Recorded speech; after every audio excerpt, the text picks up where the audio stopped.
Pakistan super league का match number 3 Karachi kings बमुकाबला मुल्तान सुल्तान बड़ा ज़बरदस्त मैच हुआ। कराची की टीम ने टॉस जीतकर पहले बॉलिंग कराने का फैसला किया। इस पिच पर कराची की बैटिंग विकेट की बरक्स थोड़ा सा घास छोड़ा गया था, लेकिन उसका कोई फ़ायदा देखने को नहीं मिला। स्विंग मिल रहा था, लेकिन इतना ज़्यादा स्विंग था कि बॉल आउट ऑफ कंट्रोल हो रहा था, एक्स्ट्रास जा रहे थे, वाइट बॉल पे चौके हो रहे थे, बड़ी इस तरह की चीज़ें हो रही थी। बहरहाल पहले ओवर में मुल्तान ने 17 रन बना लिए, बड़ा मुस्बित स्टार्ट लिया, बड़ा पॉजिटिव स्टार्ट लिया। मोहम्मद रिजवान ने एंकर इनिंग खेली, साथ में माइकल ब्रेसवेल ने, कामरान गुलाम ने अपने कैमियोज शो किए। मोहम्मद रिजवान ने शानदार बल्लेबाजी का मुजाहरा करते हुए पीएसएल में अपना सेकंड 100 कंप्लीट किया। ओवरऑल टी20 क्रिकेट में अपना थर्ड 100 कंप्लीट किया। बहुत शानदार उन्होंने बारी खेली, कैप्टन्स नॉक खेला, और काफ़ी अरसे से जो उन पर तनकीद थी उन्होंने अपनी तनकीद का जवाब अपने बल्ले से दे दिया। लेकिन 234 रन बनाने के बावजूद भी शायद मुल्तान सुल्तान उतनी कॉन्फिडेंट नज़र नहीं आई। पहले 10 ओवर में 96 रन थे और आखिरी 10 ओवर में उन्होंने 138 रन्स किए। आखिरी 5 ओवर में भी 80 से ज़्यादा रन्स किए। तो उसके बावजूद भी मुल्तान सुल्तान की टीम थोड़ी सी ज़रा घबराई हुई सी लग रही थी। खैर, बॉलिंग स्टार्ट की तो टिम साइफर्ट ने हस्बे मामूल पहले ओवर में आते साथ ही छक्कों से इस्तकबाल किया, और डेविड वार्नर ने भी 3 चौके लगाए, लेकिन डेविड वार्नर आउट हो गए। अच्छा, डेविड वार्नर अनलकी भी रहे क्योंकि वो आउट हो गए, उन्होंने रिव्यू नहीं लिया, मगर जब वो रिप्ले दिखाए गए तो वो गेंद विकेटों से बाहर जा रही थी।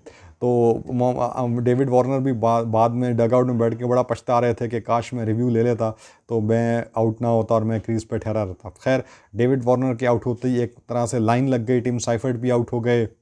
उसके बाद जो है शान मसूद पहली बॉल पे उनको एलबीडब्ल्यू कर दिया, बहुत ज़बरदस्त बॉल कराई। आकिफ जावेद बहुत तेज़ बॉल करा रहे थे, 147 की स्पीड से बॉल करा रहे थे, और उस मैच के फास्टेस्ट बॉलर वो करार पाए।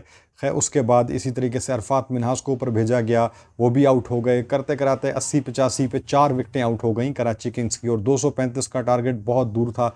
मैच कराची किंग्स तकरीबन हार चुकी थी। अवाम का, क्रिकेट फैंस का, क्रिकेट एक्सपर्ट्स का, हर कोई कराची किंग्स को जो है वो डाउन एंड आउट कर चुका था। उनको बिल्कुल जो है ना वो उससे ही निकाल दिया था कि ये तो इनको जो है ना बिल्कुल उनके बारे में कोई सोच ही नहीं रहा था।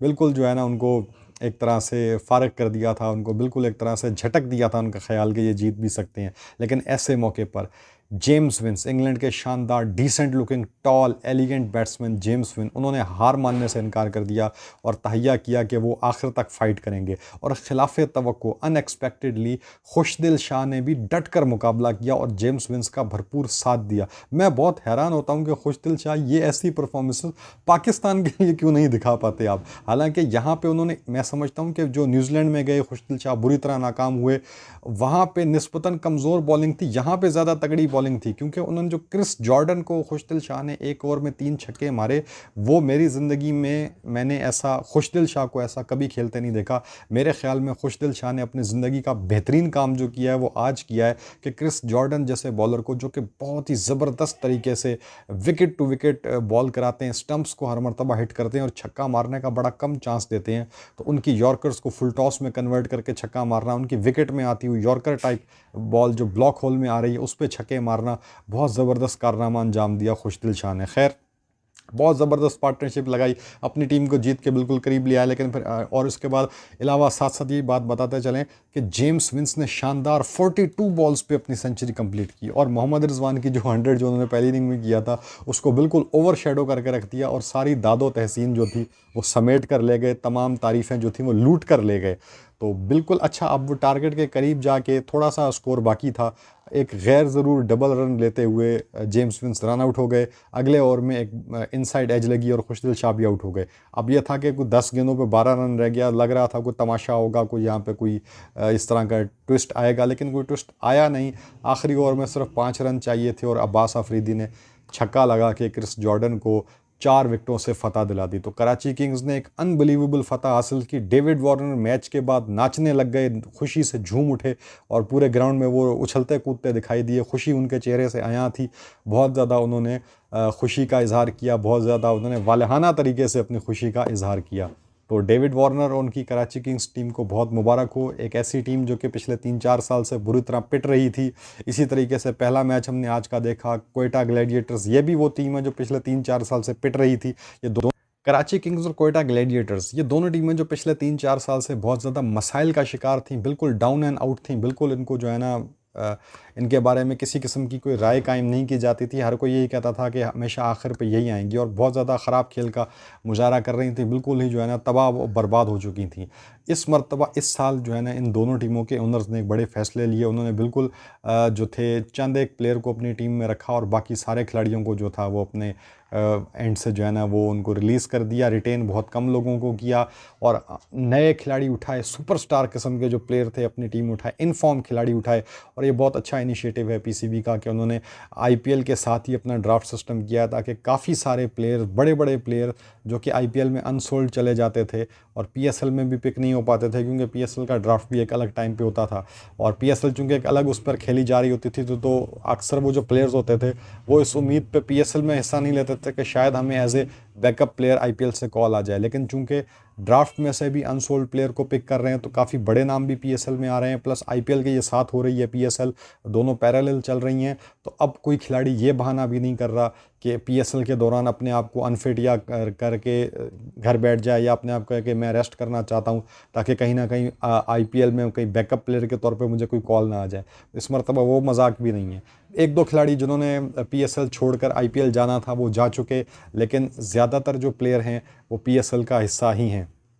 बड़ा अच्छा इनिशिएटिव है और इस चीज़ को कंटिन्यू होना चाहिए। कुछ फ्रेंचाइज ओनर्स की जानिब से इस बात की मुखालफत की जा रही है, लेकिन मैं नहीं समझता इसमें गलत बात है, ये बल्कि एक बहुत ही बेहतरीन आइडिया है। जहाँ तक बात है व्यूअरशिप की, तो वो तो इंडिया में पीएसएल वैसे भी कोई नहीं देखता, चाहे आप पीएसएल एक अलहदा टाइम पे भी करा दें। माफ सिवाय सहाफ़ियों के जिन्होंने न्यूज़ रिपोर्टिंग करनी होती है वही पीएसएल देखते हैं, और वो भी कोई मैचेस पूरे नहीं देखते, स्कोर कार्ड देख के ही अपनी रिपोर्टिंग कर देते हैं। ज़ाहिर बात है पीएसएल के अंदर ना कोई इंडियन प्लेयर तो खेल नहीं रहे, तो इंडिया वाले पीएसएल क्यों देखेंगे? बहुत कम ही होता है जो बहुत ज़्यादा कोई क्रिकेट के शौकीन होते हैं, बड़े स्टार्स को देखने के लिए देखते हैं।